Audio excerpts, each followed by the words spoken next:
Kad je bilo 92. u 10. mjesecu, tako 11. mjesec, meni je moja jedna kolegica rekla, zvala se Esma, mi smo bile ko sestre. Ona je meni rekla, stigla nam je pomoć. Ja sam je pitala kakva pomoć ona. Dakle, nemoj da se brineš, stigli su nam strana vojska, sad ja, strana vojska, pa Esma, kakva strana vojska?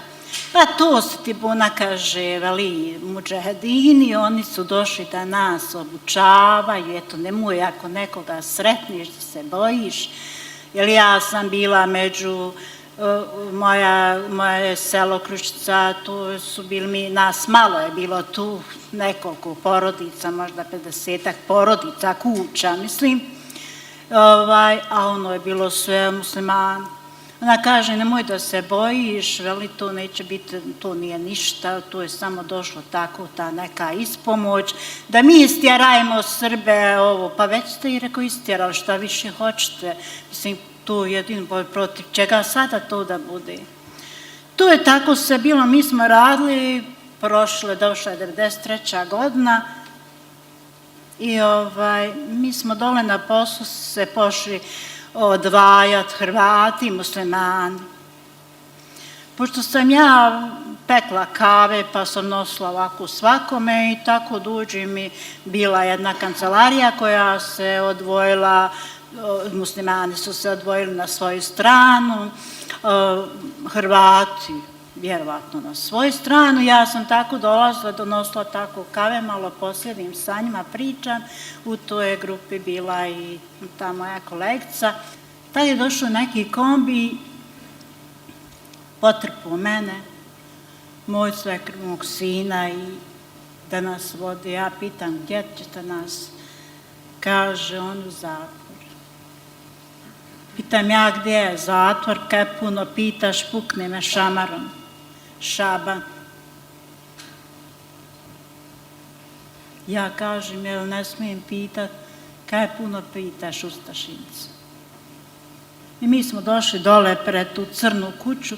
Ta je crna kuća od Brvana, to je se gradilo prije Drugog svjetskog rata, pa tu je se ubijalo puno, tu je bio neki spomenik, tako znam kad smo mi išli u školu da smo išli na taj spomenik, to žrtve fašizma, šta ja nemam pojma, i u tu crnu kuću.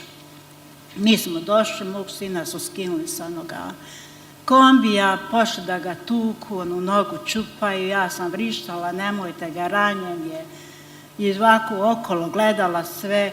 Ugledala sam Ineta Akevića i pošto smo ja i njegova žena bile, ja jesma dobre, ja sam njemu rekla, de molim te Minete, spasi me dijete, moraš mi kako spas dijete, znate.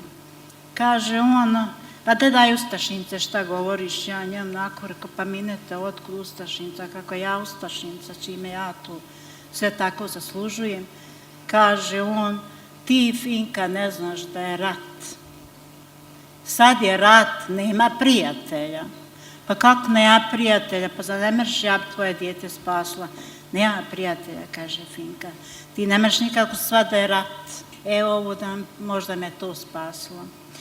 Moja je čirka bila u Odžaku i ona je udata i tu je izbjegla iz Odžaka kad je to bilo i otišla u Njemačku.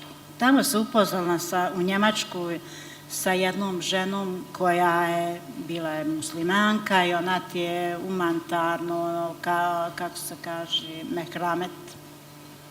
I ona, moja se čerka sa njom udružila i oni su slali nama u Bosnu tako ti pakete. Ona je meni poslala pismo po toj ženi, ta je žena stanovala u Travniku, ona je mene zovnula i kaže, poslala ti je čerka pismo, kaže, i poslala ti paket.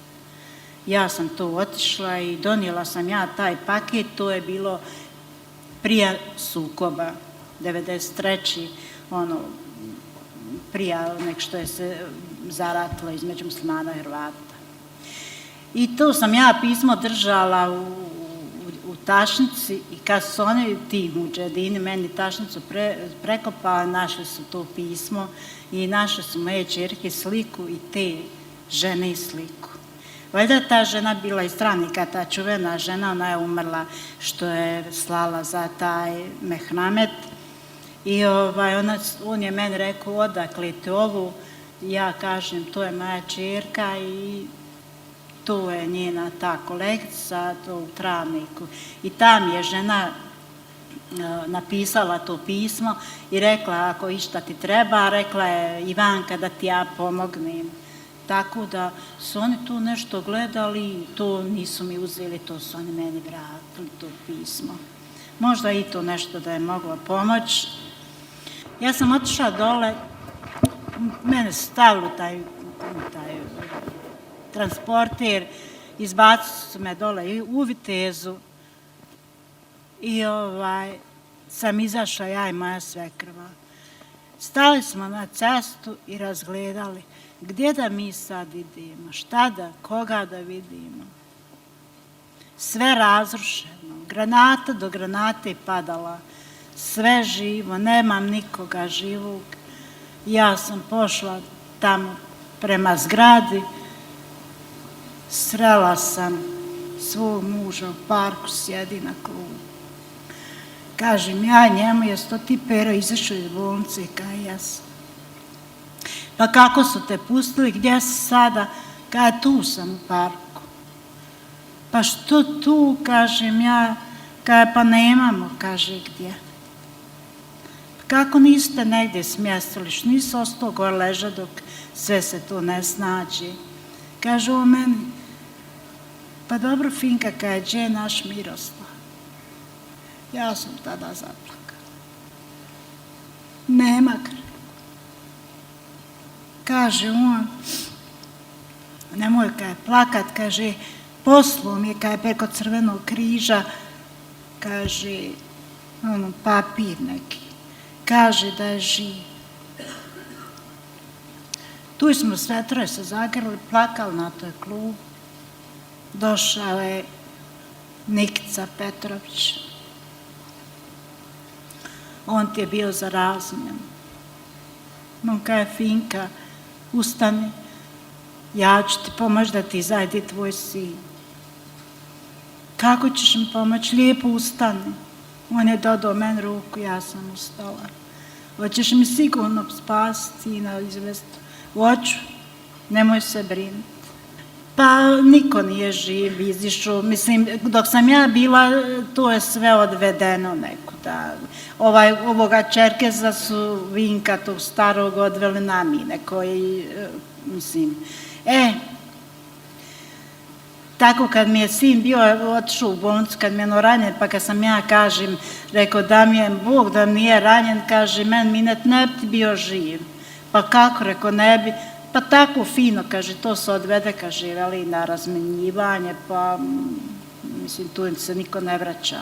Sa ljudima je se razmenjivalo, mislim, provedu te na mine i onda on tu idu. Osvajaju rovove, sela, tako, mislim, to je bilo strahota. I tako isto taj Čerkez završio, pa taj neki Ilija još, pa, mislim, koji sam ja baš,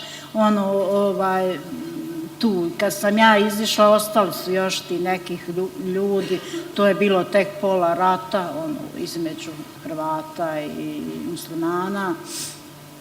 Da li su oni živi, nikad nisam ništa čula o tim ljudima.